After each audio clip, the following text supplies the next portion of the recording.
Excel-based sample of some of the types of information you can draw from a metadata mart. You'll notice here that we're looking at a particular file. That file, we have things in here like the profile name, which would be the file name, the record name, the field name, gender, marital status, address line, 1, 2, you name it. Then we'll see beginning to collect some information and statistics, the minimum value in that column or field, the maximum value, the inferred data type. All of these things are important in that they're going to give you a pretty much single page two-dimensional view of your file and a quick look at how things are lining up in that file for a particular column. Even things like the minimum and maximum values can pretty quickly tell you what you're looking at in terms of reality and results. Are you violating business rules? You'll know that very, very quickly.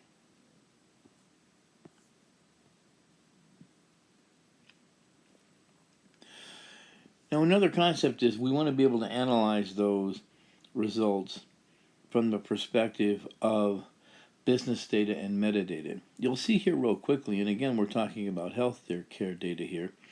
We've taken and we've organized some data so that we have hierarchies here that show parties at the top, a type of party, listing out whether they're a consumer, an individual consumer, or different types, then breaking down the different column names, and within those column names, beginning to look at results. For instance, you'll see here, under postal code, you can see that we're looking at, we've got two types of patterns for postal code. We've got 5 nines and we've got 9 nines. And that's good. That tells us that those are the correct patterns for that field. If we look under gender, we can see that we've got gender, where unfortunately we've got 45 records that have genders representative of null, and 45, and then 72,628, which are X, which represents a character. We're going to drill into that later because you're going to want to know, well, what does that mean? What are those?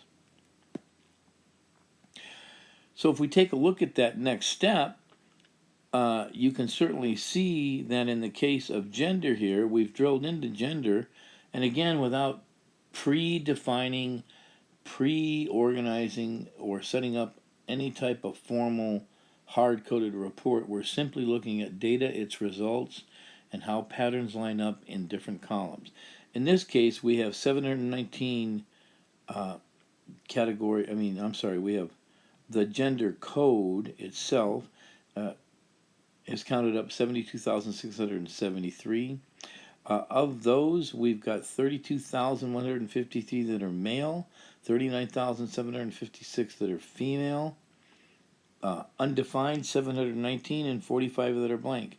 That may or may not be important. The point is, that is what is in your data. That tells you what you have to account for in your code for your analytics, your data warehouse, your reporting, your operational system, and that is what's going to be used for you to derive and match up your business rules as you see them against what's really living in your data.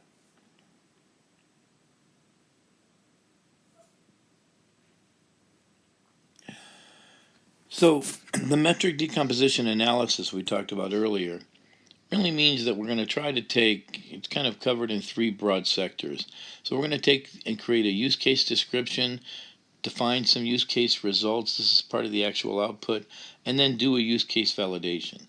That means that after we've created the metadata mart, not before, and after we've got information that's been aggregated and narrowed down to tell us about what's going on in the columns of your data, that means it's going to be much, much smaller, and many records will be condensed and aggregated for you to be able to analyze. As we look at that, let's assume we want to put in a rule for SSN.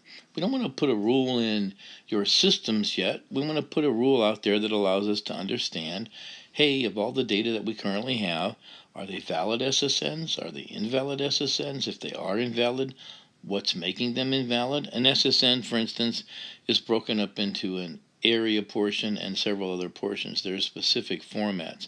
In addition, you can see with our rule here, We can say an SSN is considered invalid if it has all zeros, if it's not a numeric value, if it has one of the patterns that you see here on the screen, and then several other capabilities. Well, once we apply that to our metadata mart, we're able to determine, as you can see, that we've got 183 SSNs that have an invalid area, 446 SSNs where the group is invalid, and 70,112 SSNs that are valid. Again, giving us that total. So that wraps it up for this video. See you in the next one. Thank you.